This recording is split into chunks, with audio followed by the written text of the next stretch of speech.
দুনিয়া সালাম জানাই আমরা মরমের চাঁদ দেখিয়া সর্বপ্রথম সালাম জানাই যাহার সৃষ্টি দুনিয়া।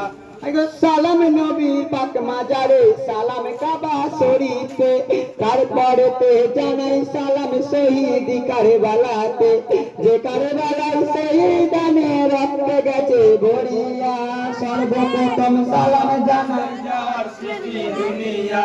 লাখো সালাম জানাই মোরা মহরমের চাঁদ দেখিয়া সর্বপ্রথম সালাম জানাই যাহার সৃষ্টি দুনিয়া। সালামে আমার মা ফাতেমা সালামে আলী মুর্তজা সালামে আমার প্রিয় নবী খোদার হাবিবকে জানাই হাসান হোসেন লাউবে সালামে যার নিয়ে মুরজিয়া সর্বপ্রথম সালাম জানাই যাহার সৃষ্টি দুনিয়া। লাখো সালাম জানাই মোরা মহরমের চাঁদ দেখিয়া সর্বপ্রথম সালাম জানাই যাহার সৃষ্টি দুনিয়া। নারায়ে তাকবীর।